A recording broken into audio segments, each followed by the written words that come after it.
Binabati ko ng kapayapaan ang bawat isa sa inyo. Sa pangalan ng dakilang manunubos na si Jesus. Mula ngayon at magpakailanpaman.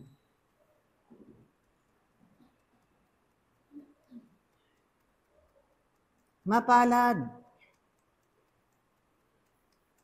ang pumaparito sa pangalan ng dakilang Panginoon.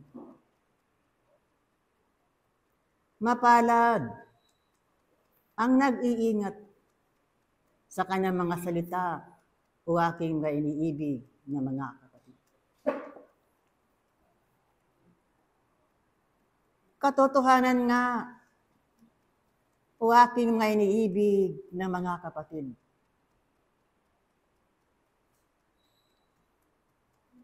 Na ang tinapay ng mga mahihirap ay ang tinatawag na pag-asa. Marahil ito ay bago sa inyong pandinig o aking mga iniibig na mga kapatid. Sa isang kalagayan na salat sa material na bagay, ang laging pinanghahawakan ay ang pag-asa na nagmumula sa dakilang Panginoon. Kung sa titik, pakahulugan o aking mga iniibig na mga kapatid, na pagmamasdan ninyo ang kalagayan ng inyong mga kapwa sa inyong kapaligiran. Anya'y walang matitirahan. Hinahanap at naghanap kung ano pa ang kakainin sa susunod. Subalit sa katurang espiritismo o aking mga iniibig na mga kapatid, ang kahirapan ay tinuturing na isang biyaya. Isang mamahaling hiyas o aking mga iniibig na mga kapatid. Sapagkat ang kahirapan ang nagsisilbing hamon sa isang ako sa mga danasin sa buhay na hinaharap.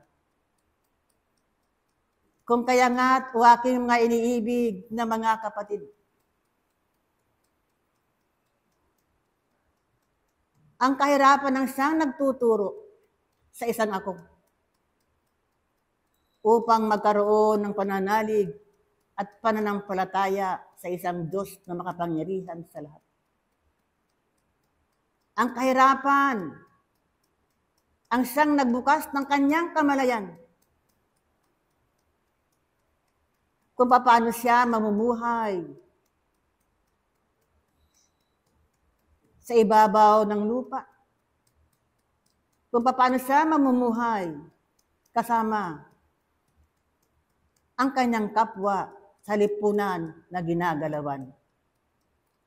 O aking mga iniibig na mga kapatid.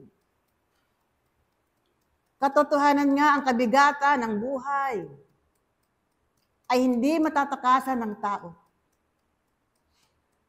Ang kahirapan ng buhay hindi matatalikuran ng tao sapagkat ito ay dapat niyang pagdaanan upang sa ganun magkaroon ng kaunlaran ang tunay niyang ako na walang iba kung hindi ang kanyang espiritu. Yan ngayon ay inyong pinapalago sa inyong pag-aaral sa loob ng patron ng diwa o aking mga iniibig na mga kapatid. Kung kaya nga, habang kayo'y naglalakbay sa kapatagang lupa, habang kayo'y nakikisalamuha sa iba't ibang uri ng inyong kapwa o aking mga iniibig na mga kapatid, ang lahat na mga ito ay mag-iiwan at mag-iiwan ng pag-aaral sa inyong mga buhay. O aking mga iniibig na mga kapatid, tanggapin ninyo na kailanman sa lipunan ng inyong ginagalawan. Maraming tinik at bato na inyong hahakbangan sa buhay na yan. Maraming kahinaan ng inyong kapwa na inyong dapat pagpasensyahan o aking mga iniibig na mga kapatid. Diyan lamang masusukat kung gaano na kalawak ang inyong natutunan sa loob ng paturuan ng diwa. Ang inyong kapwa yung salamin o aking mga iniibig na mga kapatid. Kung kaya nga, huwag niyong hahanapin ang inyong kalooban sa inyong kapwa bagkus. Sa inyong natutunan sa loob ng paturuan ng diway, magpakababa kayo at magpakababa kayo sapagkat ang Kristo ay nagpakababa nung siya'y nabubuhay sa kapatagan ng lupa. Aking mga iniibig na mga kapatid. Palakasin ninyo yung pananampalataya. Palakasin ninyo ang inyong mga sarili o aking mga iniibig na mga kapatid. Sapagkat kung paano nakibaka ang mga unang tao, nung kapanahonan ng isang Jesus o aking mga iniibig na mga kapatid, ganyan din ang inyong kalagayan. Nakikibaka kayo sa dilim na lagi umaali-aligid sa inyong kapaligiran o aking mga iniibig na mga kapatid. Pagtagumpayan ninyo ang sanglibutan. Pagtagumpayan ninyo yung mga kahinaan o aking mga iniibig na mga kapatid. Huwag kayo makiayon sa sanglibutan sapagkat ang sanglibutan ay punong-puno ng pagsubok, punong-puno ng kahinaan, at punong-puno ng kalikuan na gawa ng tao. O aking mga iniibig na mga kapatid.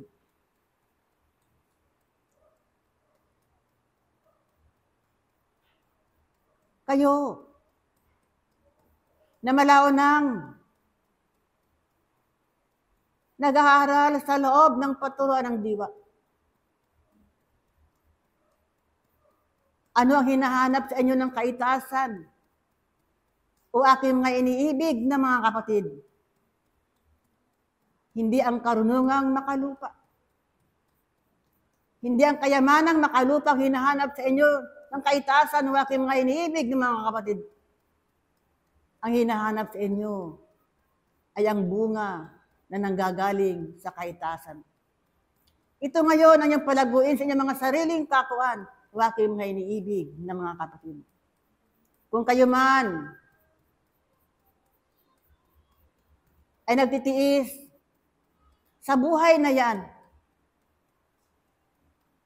tanggapin ninyo, hindi tumututol ang inyong mga sariling kakuan. Huwag sisihin sino man ang kaganapan sa inyong mga sariling kakuan.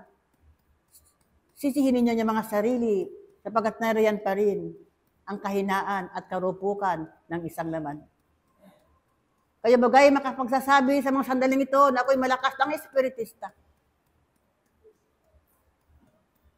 Na pwede nang maipagmalaki ang mga sariling ako sa harapan ng dakilang Ama.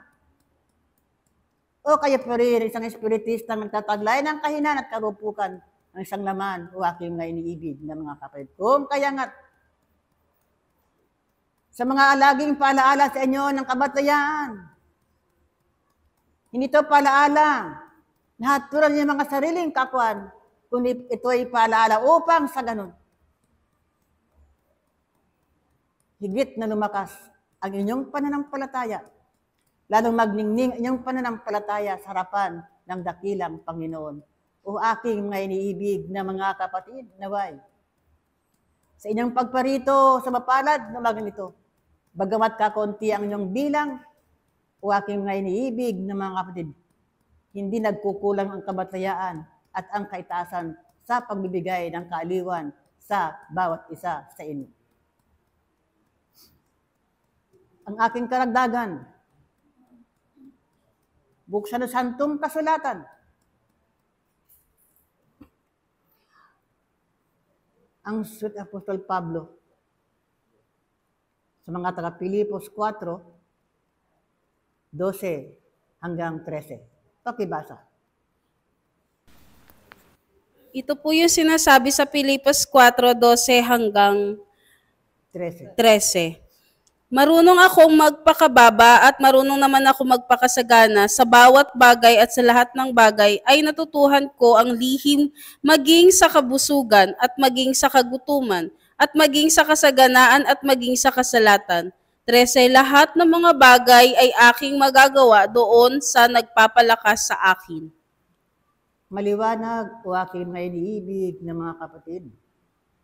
Kung paano winika ni Sang Apostol Pablo, ako ay malakas sapagkat nasa akin ang Panginoon. Muli, iniwan ko sa inyo ang kapayapaan nagmumula sa kaitaasan at ang kapayapaang nagmumula sa aking espiritu. Naway siyang managana at maghari sa mga buong kakuan sa inyong kapaligiran, sa inyong bansa at sa buong sandaigdigan. Mula ngayon magpakailan paman, paalam ang iyong kapatid sa espiritu, Pablo, Apostol. Paalam. Sumainyo ang basbas ng Ama, Anak, at ang banal na Espiritu Santo, ngayon at magpakailan pa man. Mga iniibig na mga hinirang, sa umagang ito'y magpuri kayo at magpasalamat sa Panginoong Hesukristo na nagbibigay ng kasaganaang biyaya na nagmumula sa kaitaasan upang ibaba sa inyo ang katungkulan ng bawat isa na sa pamamagitan ng banal na Espiritu Santo ay kayo ang tunay na mananampalataya na binigyan ng pagkakataon upang kayo'y manatili sa pananampalatayang ito. Kayong mga minamahal na anak, binigyan na rin kayo ng kasaganaang buhay upang ito'y inyong ipagpunyagi sa lahat ng nilalang. Kayong mga minamahal na anak, na binigyan ng katatagan sa inyong mga puso't damdamin at kalooban. Naririto kayo upang ang lahat ng inyong tinatanggap sa inyong mga buhay ay kayo ay nananatili sa kaliwanagan ng buhay sapagkat ang Panginoong Hesukristo ay nananatiling buhay na buhay sa inyong mga puso't damdamin at kalooban. Lalong-lalo na sa araw na ito. Maliwanag at binabati kayo ng masagdanang bati na kayong mga anak ay binigyan ng oras at pagkakataon upang inyo ito may ipalagdanag at tanggapin ang biyaya ng Panginoong Hesus.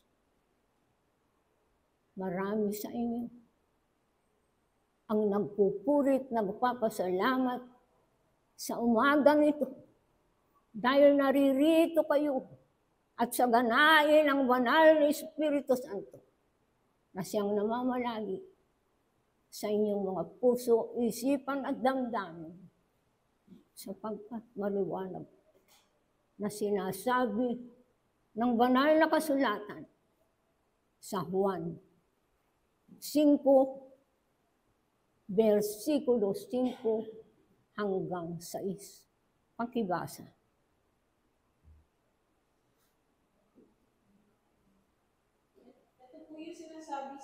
5, versikulo 5 hanggang 6. At naroon ang isang lalaki na may 38 taon nang may sakit, Nang makita ni Jesus na siya'y nakahandusay at mapagkilalang siya'y malaon ng panahong may sakit, ay sinabi niya sa kanya, "Ibig mo bagang gumaling?"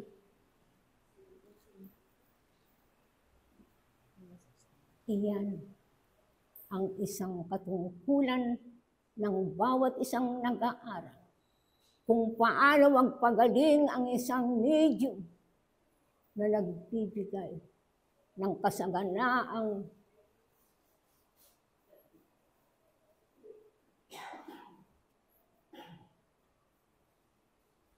at walwalhati na siyang namamalagi sa bawat isa, sapagkat ang araw na ito, araw ng pagpapagaling, araw din ng pagbibigayan, araw din ng pagtanggap ng mga biyayang ibinababa ng Panginoon. Magpasalamat kayo at magpuri na sa oras na ito at umagang ito, binigyan kayo ng pagkakataon upang tanggapin ang kanyang kabanal-banalang salita na nagmumula sa Ama. Naway, sumain niyong lahat ang pag-ibig ng Diyos na may kalwalhatian, kapangyarihan na nagmumula sa kaitaasan upang ibaba sa inyong kalagitnaan. Magpuri kayo at magpapasalamat sa pangalan ng Ama, Anak, at ang banal na Espiritu Santo, ngayon at magpakailan pa man. Paalam. Ako'y si Apostol Juan Bautista ay Diyos sa inyong lahat. Sumainyo ang pag-ibig at ang kapayapaan, ang inihandog para sa aking mga minamahal na mga kapatid, mula ngayon at magpakailan pa man.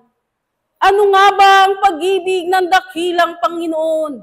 Nasa inyo ay ipinagkatiwala, nasa inyo ay pinapakita mula pa nung una. Hindi baga kailanman walang maiiwan? Hindi baga ang bawat isa sa inyo na patuloy na pinatotohanan ng dakilang Panginoon ay tunay ngang pinagsama-sama, pinagbuklod-buklod upang ang pagkakataon ng inyong mga sarili, makita ninyo ang kanyang bahagi. Sapagkat dito nyo nasisilayan, ano nga ba ang katotohanan na ibinibigay ng kaitaasan? Ang inyong mga espiritu. Ano nga bang kaluwalhatian ang sa inyo'y hinahanap? Ano nga bang patotoo ang sa inyo'y nakikita sa inyong mga pagkatao? Sapagkat kailanman ang kaluwalhatian ng dakilang Panginoon ay hindi makikita sa sanglibutang ito, bagkus sa inyong mga sarili, nakikita na nga ninyo na kayo'y buhay, na naglilingkod, na kayo nariyan sa inyong mga maliliit na pananampalataya, mayroong espiritu na sa inyo ipinagkatiwala upang makabahagi sa Kanya.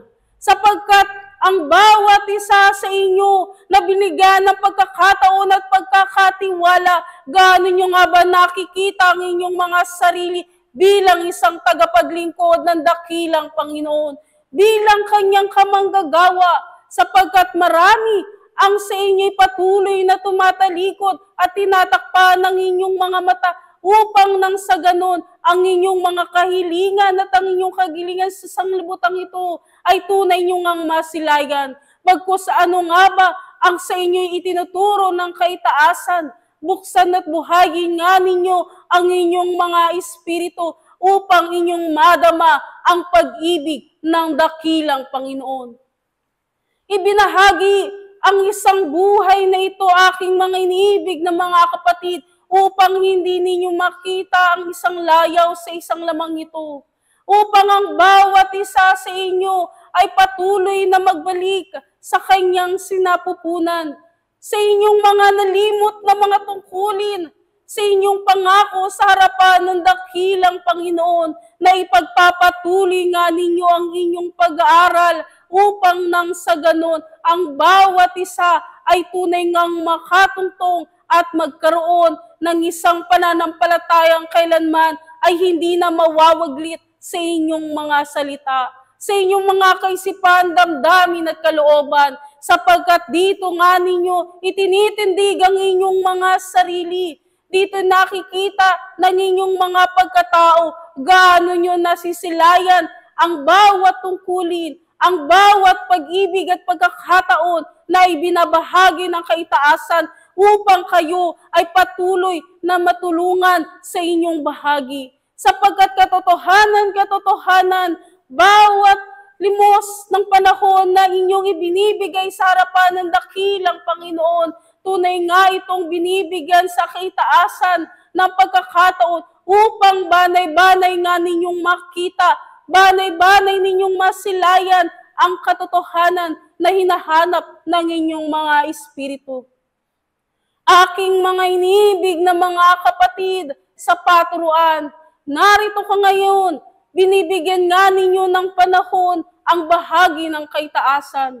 Ngunit sa inyong mga pagduwang sa buhay na ito, naroon ba ang inyong mga pagsisikap upang masilayan nga ninyo, unti-unti nga ninyong makita ang bawat bunga ng buong taon na sa inyo ay tunay na ipinagkatiwala? Nakikita ba ninyo sa inyong mga sarili na ang sanglibutang ito ay palamuti lamang sa inyong mga pag-aaral? Nakikita ba ninyo sa inyong mga pagkatao na binubuo nga ninyo ang bahagi ng kaitaasan na sa inyo'y patuloy na nagtuturo sa maliliit na butil na sa inyo'y ipinagkakatiwala? Kayo nga ba'y tatawaging isang mabuting mag-aaral? Kayo ba'y tatawaging isang karapat-dapat na sumusunod sa paturuan ng dakilang Panginoon? O kayo'y tatawagin pa ring mga musmos sa inyong mga pagkatao na inyong ninanais na ang buhay na ito ay tunay nga ninyong maging isang masagana? Sapagkat katotohanan sa buhay na ito ay hindi nakikita kung ano nga ba ang inyong mga gawa sa harapan ng dakilang Panginoon. Ngunit bagkus sa inyong mga pagkatao, ano ang inyong itinatanim sa inyong mga sarili? Anong uri nga ng pananim ang sa inyo'y nakikita sa inyong mga pagkatao na anihin nga ninyo sa katagalan ng inyong mga pag-aaral, upang ang bawat mga gawa na isang sanglibutan ay tunay niyong titindigin na maiiwan sa inyong mga bahagi, pagkus ang bahagi ng kaitaasan na nagbibigay karunungan ng para sa Panginoon ang inyong itatanim, at ang bagong tao ang sa inyo ay tunay na masisina sa bawat sandali ng inyong mga buhay. Aking mga iniibig na mga kapatid, gaano nyo nga makikita na ang buhay na ito ay tunay ngang panandalian lamang? Paano nyo masisilayan sa inyong mga pagkatao ang pag-ibig ng dakilang Panginoon na nagbubuklod sa inyong mga sarili, upang kayo din naman ay tawaging kanyang mga kamanggagawa? Sapagkat sa paturuan na nagbibigay lakas, sa paturuan na at karunungan na sa inyo'y itinatanim, makikita nga ba ang bawat isa sa inyo na patuloy na umiibig sa harapan ng dakilang Panginoon? Sapagkat sa kanyang paralan, ang bawat isa sa inyo na nagbibigay panahon, hindi lamang sa mga sandaling ito ng inyong mga buhay. Magtimpi nga ang bawat isa sa inyo, kakitaan ng panibagong kasipagan na sa bagong panahon at sa bagong taon na sa inyo ay ipagkakatiwala. Makikita ninyo ang isang pagbabago. Makikita ninyo na kayo ay hindi lamang kanyang kamanggagawa, bagkus kayo ay tunay na sumusunod at karapat-dapat na sundalo ng dakilang Panginoon. Muli ang pag-ibig at ang kapayapaan ang sa inyo'y ipinagkakatiwala at higit na lalo ibinibigay mula ngayon at magpakailan paman. Paalam, ako ang sa inyo ay patuloy na nagbibigay at naglilingkod sa harapan ng dakilang Panginoon, Apostol Pablo, paalam. Sumainyo ang pag-ibig at ang kapayapaang nagbubuhat sa kaitaasan. Ang siya nawang maghari sa bawat isa mula ngayon at lagi na. Tunay ang bawat isa sa inyo ay busog na sa maraming pag-aaral na paulit-ulit na sa inyo ay binibigay. Subalit sa aking mga iniibig na mga kapatid, ang mga karunungang bangyan ay tunay nyo nang napapag-unawa. Tunay na bagang nasusunod nyo ang kalooban ng dakilang Panginoon na siyang tunay na maging panuntunan na inyong sinusundan sa kabuhayang ito. Kayo ba gayong matatawag na mga alagad na tunay na ngang nangagbunga upang maging karapat-dapat na kanyang kamanggagawa na gagawa ng kanyang layunin?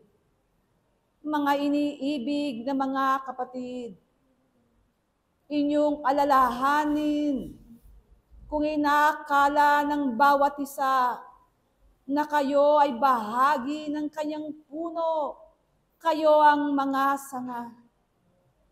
Naisin nyo sa inyong mga sarili na ang bawat isa ay tunay na magbunga. Sapagkat malibang kayo ay magbunga, saka pa lang kayong tatawaging tunay na kanyang alagad.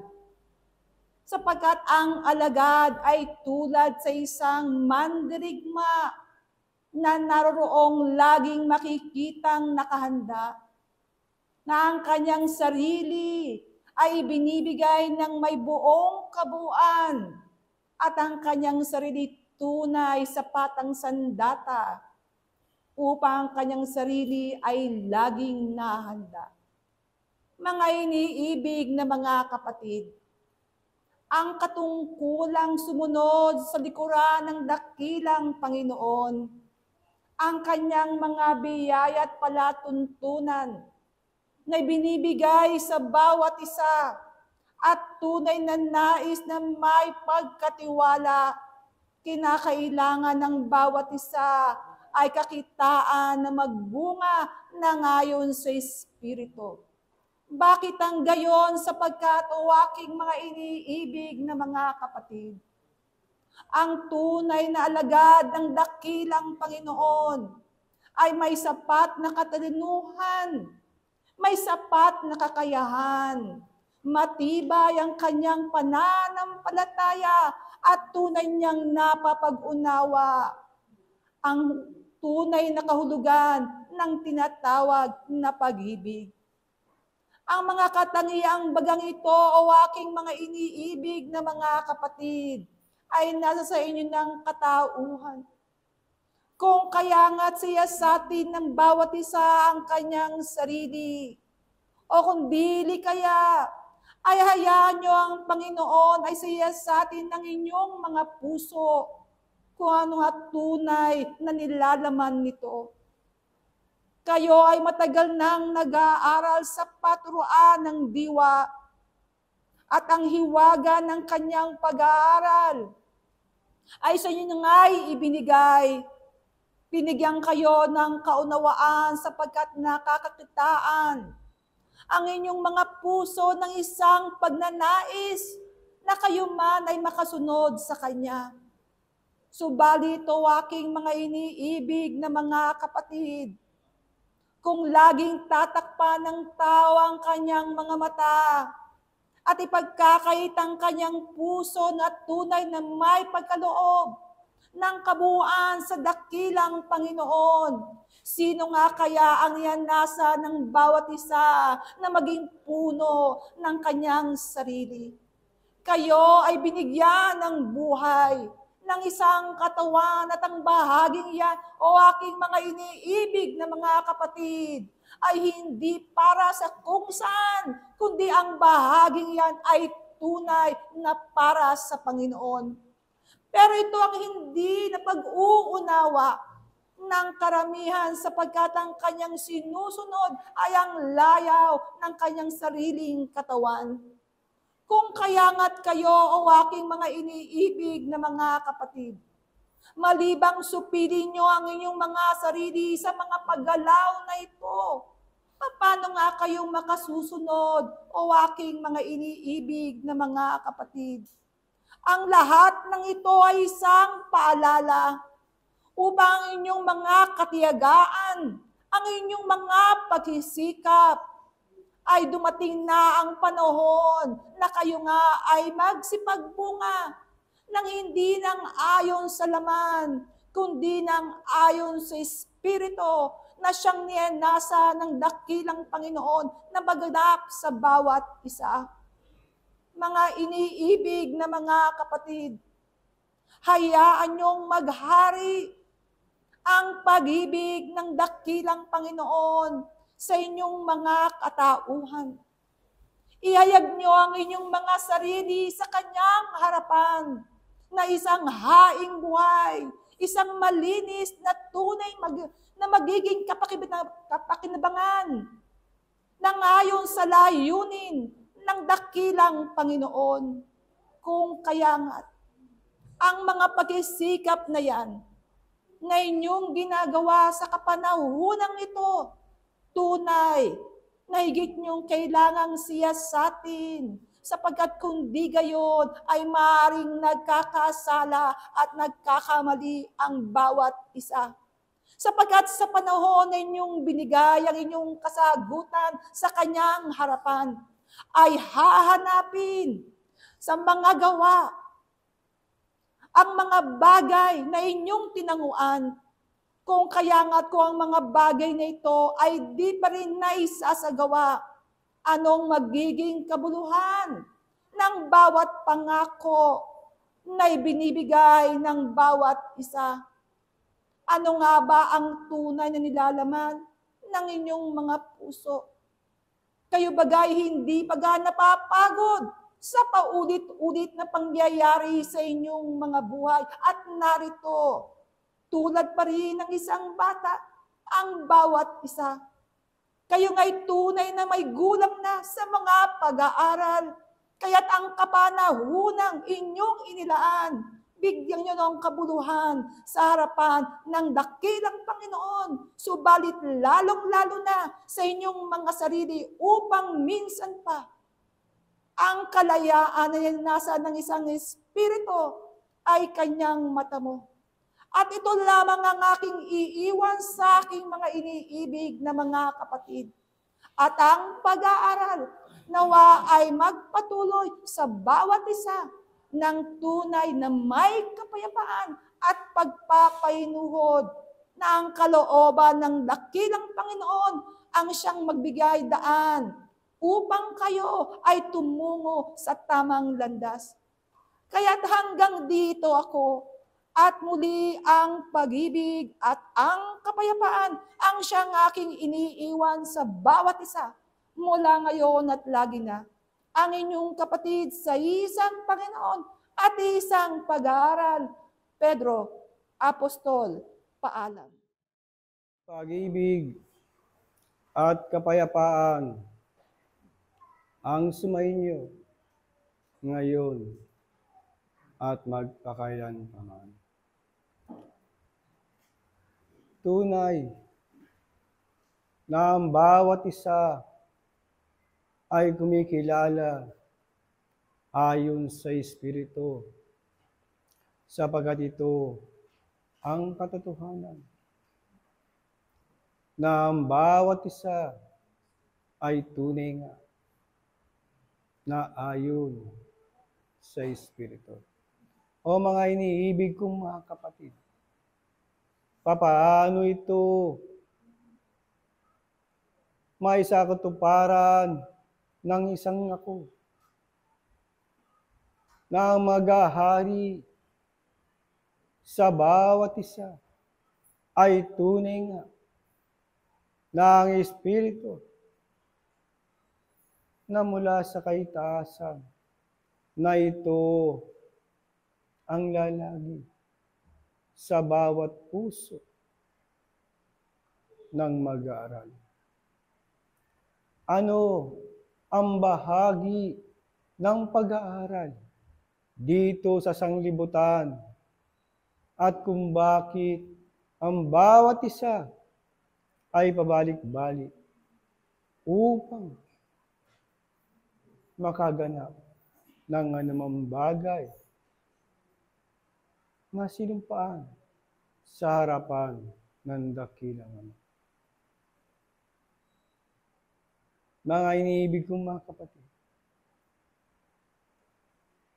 tunay ang kaalaman ay nasa inyong puso na. Ano nga ba ang pakikibaka na inyo ngayon ginagalawan ayon sa laman, ayon sa Espiritu, na kung papaano ang pag-aaral ay ito ay kinakailangan na mapagtagumpayan ng bawat isa sa kanyang buhay. Tunay, ang pananampalataya ng bawat isa ay matibay na para sa Panginoon. Ang kanyang paniniwala na mayroong isang Ama na makapangyarihan sa lahat. Na ang isang laman ay kinakailangan na isang sangkap na ito ay gumawa ng ayon sa kabanalan, sapagkat ang isang Espiritu ay kinakailangan na mangibaba sa bawat isa. O mga iniibig kong mga kapatid, anumang mayroon sa paligid, ay huwag niyong pagmasdan. Huwag kayong paakit, sapagkat ito ay hindi maalis sa inyong paligid. Ngunit ikaw na mag-aaral ng kaitaasan, kinakailangan maging matibay ka sa iyong panindigan sa Panginoon, na ang iyong layunin sa pamumuhay ay para sa Panginoon at hindi para sa laman. O kinakailangan ng laman ay manatiling malakas at mabuhay. Ngunit, hindi siya ang pangunahin mo upang ikaw ay mabuhay, kung hindi ang iyong Espiritu para sa Panginoon, na ito ang kailangang patatagin upang nang sa ganoon, ang maghari at ang magtagumpay ay ang Panginoon na nagbigay ng pag-asa sa bawat isa na kung papaano dadalhin ng bawat isa sa harapan ng dakilang Ama ang mga nagtagumpay. Kung papaano mangyayari, mga kaibigan o mga kamag-aral, kayo ay kinakailangan na magtiis dito sa sanglibutan at sikapin na daigin ang anumang bagay na nagbibigay ng kabigatan sa bawat isa. Sapagkat tunay nga na ang bawat isa ay sinasanay. Nang sa ganoon, na kung kayo'y maging matatag na, Ano man ang dumaan sa inyong harapan, ay hindi kayo masasalin. Kung hindi ang bakod na binigay ng dakilang Panginoon sa inyo, na ito'y walang makakapasok, nakadiling man sa inyong puso, sapagkat kayo'y nagiging matibay sa harapan ng dakilang Panginoon. Ano nga ba ang inyong mga paggawa? Ang inyong bang mga paggawa ay ayon sa pag-ibig ng dakilang Panginoon, na kung papaano rin kayo namamahagi sa inyong kapwa. Ito ba ay ayon sa dakilang Panginoon? Sapagkat ang dakilang Panginoon ay isang kapayapaan, pag-ibig. At kung ito ang maghahari, tunay nga, na mga bagay na yan ay mayroon na kayong maging pundasyon sa inyong mga sarili. Sapagkat hahanapin at hahanapin ang mga bagay na pangkaitaasan. At ang mga nasa ibaba, tunay nga, ay limutin nyo na. At huwag nyo nang balikan pa ang mga bagay na yan, sapagkat magiging bigat sa inyong harapan ang lahat ng yan. O mga iniibig kong mga kapatid, magpakahinahon kayo sa inyong pamumuhay, kilalanin niyong mabuti ang dakilang Panginoon, nang sa ganon kayo na bilang mag-aaral ay maging tulad din sa inaralan ng dakilang Panginoon ng una, na naging matibay at nagtagumpay sa larangan ng pakikibaka sa Espiritu. At kayo rin, mga iniibig ko mga kapatid, pagtiisan ninyo ang buhay na sa inyo'y binigay, sapagkat ang panahon ngayon para sa inyo ay magaang sa pag-aaral at walang dahilan na kayo ay magkaroon ng pag-aalinlangan sa buhay. Kaya nga, ang taba na pinagkatiwala sa inyo ay tunay nga na inyong hasain, nang sa ganon ito ay maging karapat-dapat sa bawat salita na sa inyo'y binibigay ng kaitaasan, nang sa ganon kayo na bilang isang mag-aaral ay makatulong sa mga nangailangan na mga espiritu, sapagkat hindi lamang kayo ang nangailangan, kung hindi bagkus marami. Kaya nga kayo ay mapapalad, sapagkat natanaw ninyo ang liwanag mula sa kaitaasan, at ito ay ipagpatuloy nyo upang nang sa ganon sa inyong pag-aaral, kayo ay tulad sa isang tanim na tumutubo at lumalaki, lumalago, nang sa ganon hindi lamang pakinabang ang lilim, kung hindi bagkus ang bunga na kinakailangan maging kaiga-igaya sa bawat nilalang na espiritu, na ito ang sa inyo ay may pamahagi tulad sa kaitaasan,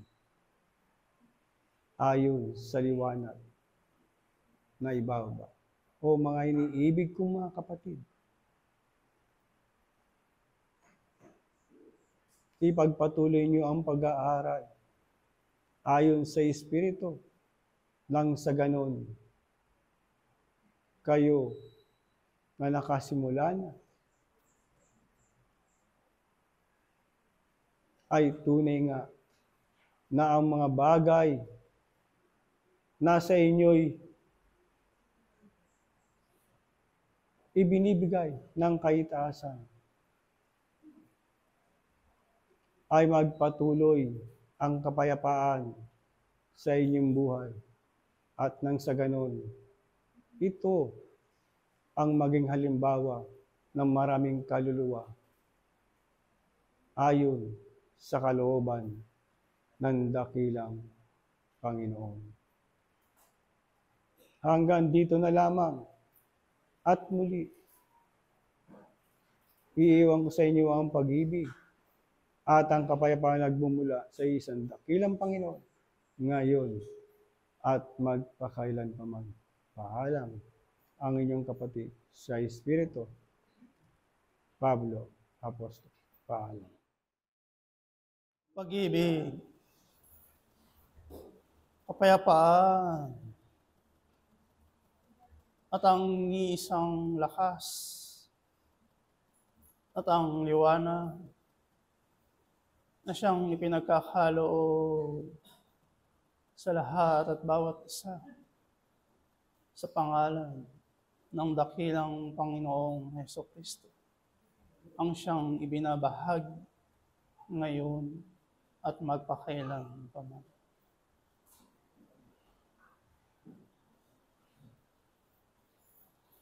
Sa aking mga iniibig na mga kapatid, sa panahong dumaraan sa inyong buhay, kayo ay nagkakaroon ng mga kahilingan mula sa dakilang Ama. At sa panahong ito ay pinagkakaloob sa aking mga iniibig na mga kapatid ang mga kabiyayaan na ninanais ng inyong mga kaluluwa at espiritu. Sapagkat sino man ang kumatok sa kanyang pintuan ay kanyang pagbubuksan. Sapagkat sino man ang humingi sa kanyang pangalan ay pagbibigyan. Sino man ang manatili sa puno ng ubas ay siyang mabubunga ng sagana. At higit sa lahat, sino man ang magpatuloy, siya ang magtatagumpay. Nanaway ang biyayang ipagkakaloob sa aking mga iniibig na mga kapatid. Ito ay hindi masayang, bagkus ito ay lumago at magkaroon ng katagumpayan. At higit sa lahat, may bahagi ng aking mga iniibig sa kanyang mga kapwa hanggang sa kanyang mga kapaligiran. Aking mga iniibig na mga kapatid, nalalaman ng kaitaasan kung ano ang ninanais ng inyong mga puso. Kung ano ang ninanais ng inyong mga kaluluwa at ng mga espiritu. At ito ay pagkakaloob sa lahat at bawat isa. Sapagkat ang aking mga iniibig ay nagpapatuloy at higit sa lahat, ipinagkakaloob ang kanilang mga sarili nang walang pag-aalinlangan at ang tungkulin na ibinahagi sa inyong mga balikat ay nananatili at inyong ginagampanan. Isinugo ng kaitaasan ang dakilang Panginoon upang kanyang ituro ang daan na siyang dapat tinatahak ng aking mga iniibig. At sa mga sandaling ito at kapanahonang ito, ay nakikita ng kaitaasan ng inyong pagsusumikap, ang inyong pagtitiyaga upang matupad at makasunod sa kanyang likuran. Ang dakilang Panginoon ay patuloy na hapit sa puno ng ubas. Ang dakilang Panginoon ay palaging nagkakaroon ng pakikipag-ugnayan sa kaniyang Ama. At ito ang ginagawa ng aking mga iniibig na mga kapatid, na anumang uri ng mga pagsubok at pag-aaral na inyong nararanasan sa inyong buhay, anumang uri ng mga tukso na dumarating sa inyong buhay, kayo ay nananatili ring nakakapit sa mga salita na ibinabahagi ng mga banal na espiritong mga aliw sa inyong harapan. At kung ito ay nagagawa ng aking mga iniibig, ay katotohanan ng aking sabihin sa aking mga iniibig, na ang bunga ng inyong paggawa ay katotohanan ito ay magkakaroon ng mabuti at sagana, na siyang ipagkakaloob ng aking mga iniibig sa kaniyang mga kapwa, upang ang kapayapaan at pag-ibig dito sa paaralan na inyong tinutungtungan ay manatili. At sa aking mga iniibig na mga kapatid, sa mga kaorasan at sandaling ito, ay nalalaman ng aking mga iniibig kung ano ang mahalaga na karapat-dapat sa dambana ng dakilang Panginoon. At ito ang mga mabubuting gawin na siyang ginagawa at pinagpapatuloy ng aking mga iniibig na mga kapatid. At sa patuloy ninyong paglalakbay dito sa sanglibutang ito, ang bawat salita na ipinagkakaloob sa aking mga iniibig ay nananatili sa inyong mga kaisipan, damdamin at kalooban. At ito ay hindi matitinag sapagkat nalalaman ng inyong mga kaluluwa at espiritu kung ano ang kahalagahan ng bawat salita na ibinabahagi ng bawat mga kabatayaang isinusugo sa inyong harapan. At sa patuloy ninyong paglalakbay, patuloy ring nakikipagbigay ng mga kabiyayaan. Patuloy kayong sinusubaybayan, ginagabayan at tinutulungan ng kaitaasan. At sa anumang uri ng mga pag-aaral, mga pagsubok na dumarating sa inyong buhay, kayo ay bibigyan ng sapat na lakas, ng sapat na liwanag, upang ang daan na tinatahak ng dakilang Panginoon ay inyo ring matahak mula ngayon at magpakailan paman. Ano ang mahalaga sa harapan ng dakilang Panginoon? Ano ang dapat na ginagawa ng aking mga iniibig na mga kapatid? At higit sa lahat, ano ang dapat panatilihin ng aking mga iniibig upang sa gayon kayo ay manatiling nakakapit sa kanyang lubasan? Kayo ay magkaroon ng katagumpayan sa inyong mga sarili. Magpatuloy ang bawat isa, sapagkat kung ano man ang inyong mga nasimulan sa kanyang harapan, nang may pag-ibig at nang may kapayapaan sa inyong mga sarili, sa inyong kaisipan, damdamin at kalooban, ito ang inyong dapat ipagpatuloy. Sapagkat ito ang inyong may bibigay sa kanyang harapan, ang halaga ng mga turo at ng mga salita na ibinabahagi ng kaitaasan na siyang dapat nananatili sa inyong mga kaisipan, damdamin at kalooban.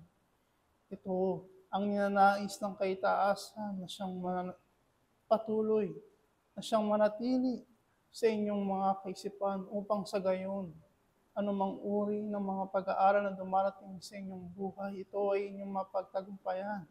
At higit sa lahat, ang kaitaasan ay patuloy rin magbibigay sa inyo ng katulungan, magbibigay sa inyo ng kapayapaan, ipabahagi sa inyo at ipadadama ang pag-ibig upang sa gayon, kung kayo man ay madapa, kung kayo man ay magkaroon ng mga bagay na hindi matuwid o mga kasalanan sa kanyang harapan, kayo ay bibigyan ng pagkakataon upang muling bumangon at may bahagi ang inyong mga sarili sa kanyang harapan upang sa gayon ang aking mga iniibig ay magpatuloy kung ano man ang inyong mga nasimulan mula pa ng una hanggang sa kasalukuyan. Sa aking mga iniibig na mga kapatid, sa mga kaorasan at sandaling ito, ang bawat isa ay nagkakaroon ng katagumpayan sapagkat ang buong taon ay binahagi ng inyong mga sarili ay nagkakaroon ng kaisahan sa kaitaasan at patuloy ninyong ibinabahagi, ipinagkakaloob ang inyong mga sarili ng buong puso at ibinibigay sa inyong mga kapwa ang karapat-dapat upang mapanatili ang pag-ibig dito sa paaralan na inyong tinutungtungan. At sa aking mga iniibig na mga kapatid, sa mga kaorasan at sandaling ito, naway ang bawat salita na ibinabahagi ay hindi masayang sa inyong mga sarili. Bagkus ito ay mapapanatili ng bawat isa upang sa kasalukuyan na inyong tinutungtungan, upang sa kasalukuyan na inyong nararanasan sa bawat sandali, ay mapanatili ninyo ang pag-ibig sa inyong mga sarili. Mapanatili ninyo ang kapayapaan sa inyong mga sarili. At higit sa lahat, kayo ay hindi mangaligaw, bagkus kayo ay makasunod sa kanyang luparan.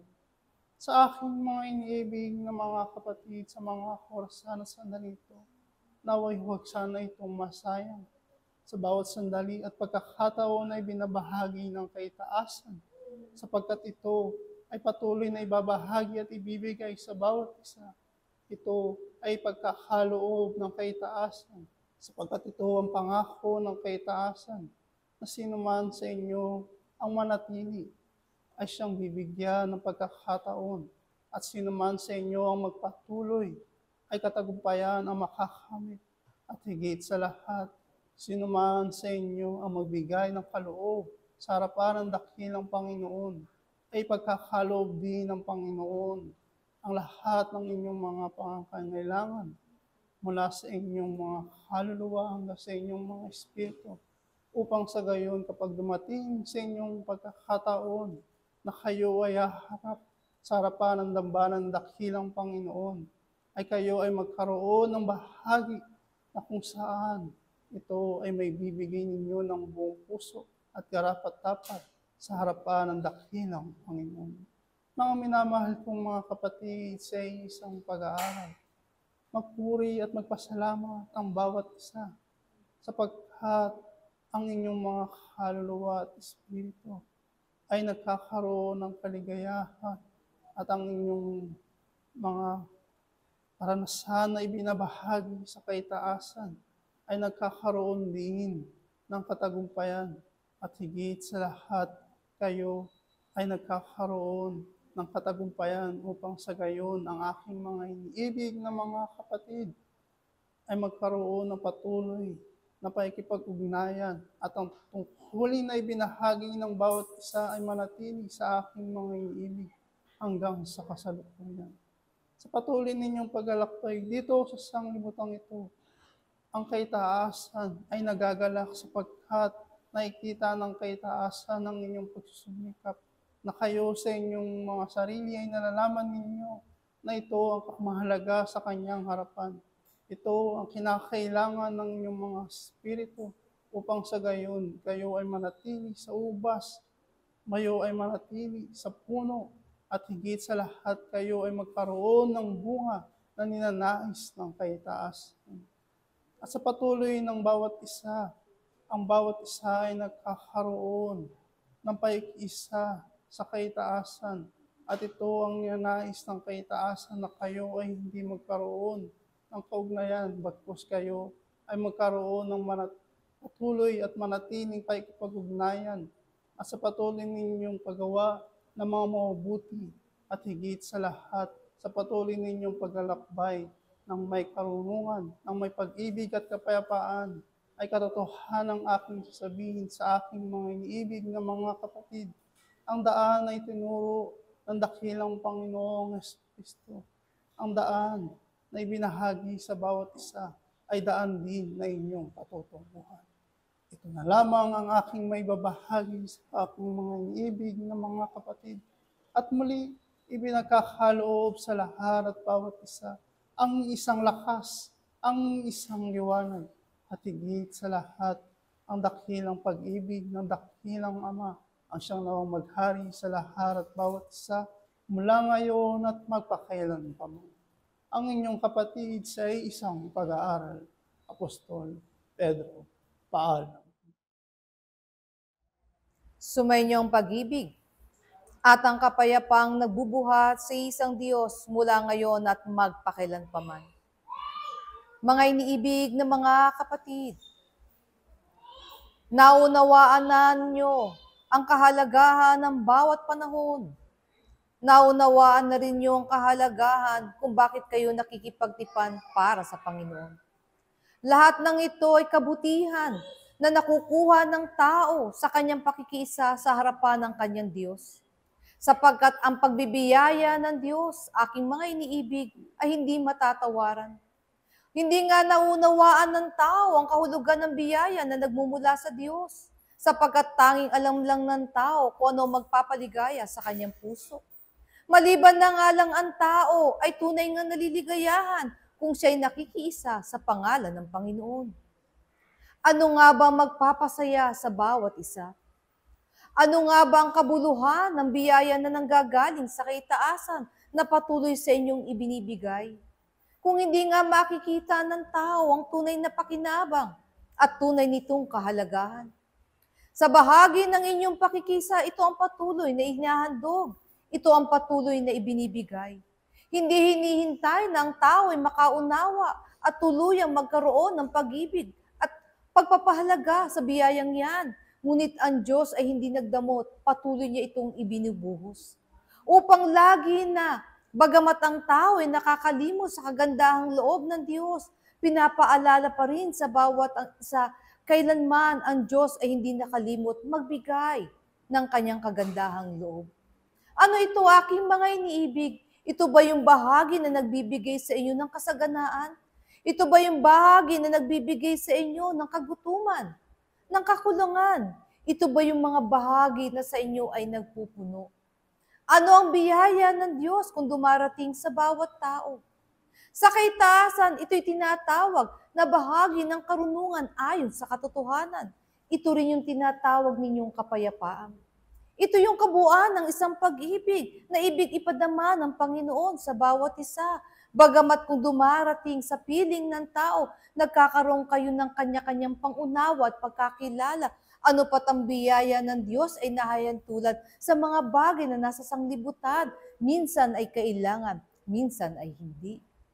Ngunit sa isang tao na nakakaunawa ng katotohanan ito, mga iniibig na mga kapatid, ang nilalayo ng pag-ibig ng Diyos ay maalala ng tao ang kanyang tunay na ako. Walang iba kundi ang kanyang espiritu, na ito ang mabuhay sa kanyang sarili, na maunawaan niya ang kadahilanan kung bakit ang buhay ay nasa kanya. Hindi ito ayon sa laman, ito ay ayon sa espiritu. Ang pagkakaroon ng laman ay mainam na instrumento upang lalo mapag-unawa ng tao ang kahalagahan ng isang espiritu na yan. Ito pala'y nagbibigay sa kanya ng buhay. Ito ba lang nagiging kadahilanan kung bakit siya gumigising sa umaga?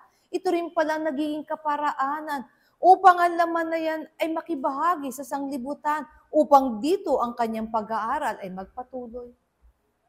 Nakikilala ba ninyo ang inyong mga tunay na espiritu, aking mga iniibig?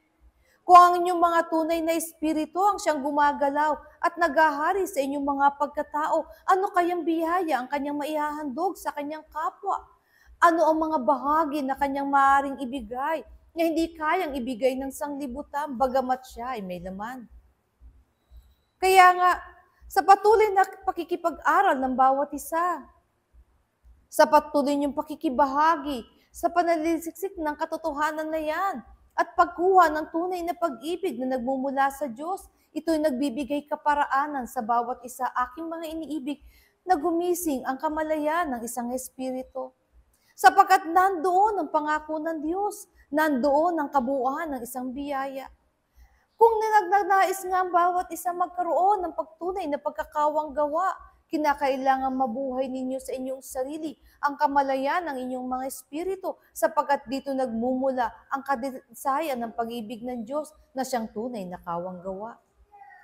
Ihandog lamang ninyo, aking mga iniibig. Huwag niyong ipagdamot ang biyaya ng Diyos na sa inyo ay nananatili, na sa inyo ay umaapaw, na inyong nauunawaan at nakikilala, na siyang nagbibigay sa inyo ng buhay tungo sa isang katotohanan na ang pag-ibig na niyayakap nyo ayon sa pananampalataya, ito ang pag-ibig na nagmumula sa Diyos. Bakit ko sinabing ayon sa pananampalataya? Sapagkat tangi ang tunay na mananampalataya ang magpapagaling sa kanyang sarili sa lahat ng uri ng karamdaman. At ano ang karamdaman ng tao? Ang karamdaman ba ng tao ay ayon sa laman? Sa katotohanan, aking mga inibig, may isang karamdaman ang tao na hindi niya namamalayan. Meron isang uri ng sakit na nabubuo sa isang tao na hindi niya nauunawaan. Na hindi niya kayang maihiwalay ang kanyang sarili. Kinakailangan niya ang tulong ng kaitaasan. Kinakailangan niyang buhayin ang lakas ng kanyang espiritu upang siya ay magtagumpay. Ito ang kadahilanan kung bakit ang aral din ng Panginoon patuloy na ipinaririnig sa bawat tainga hanggang dumating sa inyong mga puso. Ito rin ang kadahilanan kung bakit ang Panginoon patuloy na nagpapakita ng tanda. Hindi lamang upang inyong makita, upang maunawaan ninyo ang inyong nakikita, upang matanim sa inyong mga kaisipan ang katotohanan na hindi napaparang. Bakit nga lagi sa inyong ipinadarama ang mga bagay-bagay, lalo na ang pag-ibig ng Diyos, bagamat hinahanap lagi ng tao ang pag-ibig ng kanyang kapwa? Upang lagi nang maunawaan nyo sa bahagi pala ng damdamin na yan, kahit ang Diyos ay hindi nagkulang upang ipadama sa iyo ang kanyang pag-ibig. Tama, lagi na ang hinahanap ng tao na katuwang ng kanyang puso ay ang kanyang kapwa. Bakit nga naman ang hindi? Ang inyong kapwa ay larawan din ng Diyos sapagkat siya'y bahagi at mayroon siyang isang espiritu. Ngunit ang kabuuan ng pag-ibig na yan ay hindi nyo mauunawa ang lubos, malibang muli nyo ibigay ang inyong sarili sa pakikiisa sa Panginoon sapagkat siya lamang ang nagpupuno ng bawat kakulangan na darama ng tao. Kayo ba'y nakakadama ng kakulangan? Saan nyo hinahanap ang kabuuan? Nararamdaman nyo ba ang kulang? Saan kayo kumukuha ng kapunuan? Mga iniibig na mga kapatid, kayo ba'y naghahanap ng isang uri ng pag-ibig na pangwalang hanggan? Hanapin niyo ito sa harapan ng Diyos. Sapagkat hindi ito kayang ibigay ng tao, bagamat bawat isa ay may espiritu, sapagkat bawat isa ay nakatali pa sa isang uri ng karunungan ng pag-ibig ayon sa laman, na hindi pa niya nahuhubad at hindi pa niya napapalitan. Mapapalitan lamang ninyo ang katotohanan ng isang pag-ibig na tumitira sa inyong puso ayon sa sanglibutang ito ng isang uri ng pag-ibig na pang-espiritual kung mabubuhay ng tao mula sa kanyang sarili ang bahagi ng layunin na mayroon ang kanyang espiritu. Kaya nga, damin ninyo ang inyong mga puso, aking mga iniibig. Bakit nga ba sa gitna ng pagbibigay sa inyo ng Panginoon na mga kasama nyo sa buhay na may kaamuan, na kayang maghandog sa inyo ng pagmamahal, Bagamat kayo man ay naghahandog sa kanila ng pagmamahal, ano pa ba ang kulang sa pagmamahal na nakukuha ng isa sa bawat isa? Bakit kailangan pang iparinig sa inyo mayroong pag-ibig na mula sa Diyos? Bakit kailangan nyo pa itong maunawaan? Bakit kailangan nyo pa itong matagpuan at linangin sa inyong sarili? Ano ang kaibahan ng bawat pag-ibig na inyong natatagpuan sa gitna ng isang paaralan? Kaya nga, lubusin ninyo ang kagalakan ng Panginoon. Ito ang lagi sa inyong ibinibigay at pinakikilala. Sapagkat lagi na ang tao ay nalulubos ang kanyang kagalakan. Pero sino ang nagpalubos ng kagalakan para sa Diyos? Magaganap lang ang lahat ng bagay na yan, aking mga iniibig, kung ang inyong espiritu ay nagagalak. Sapagkat ito ang karugtong ng bahagi ng Diyos na nasa inyo. Naramdaman nyo ba, aking mga iniibig, ang kagalakan ng inyong espiritu? Naramdaman nyo ba ang lalim ng pag-ibig na nagmumula sa inyong espiritu? Naunawaan nyo ba ang isang uri ng karunungan na nagpapalaya na tinatawag niyong katotohanan? Naramdaman mo ba ang kalayaan? Ito ang mainam na regalo, aking mga iniibig, kung inyong maunawaan na patuloy na hinahandog ng Panginoon sa bawat isa, hindi naghihintay ng kapanahunan o dikta ng sanglibutan upang maganap sapagkat lagi na sa kaitaasan, aking mga iniibig, ang pagsilang ng Panginoon na hindi natatapos sa bawat kaluluwa na nagbubukas ng kanyang puso na tulad sa isang sabsaban, handang tumanggap ng bawat karunungan sa gitna ng isang kamusmusan, may na mayroon ang bawat pagkatao. Mga iniibig na mga kapatid, ito lamang ang bahagi ko sa inyo. Muli, ang aking handog ng pag-ibig at ng kapayapay lagi nang manatili sa bawat puso, ngayon at magpakailanpaman. Paalam. Ako ang sa inyo ay naglingkod at nakiisa sa pangalan ng Panginoon, Espiritu Santo, ng katotohanan. Paalam.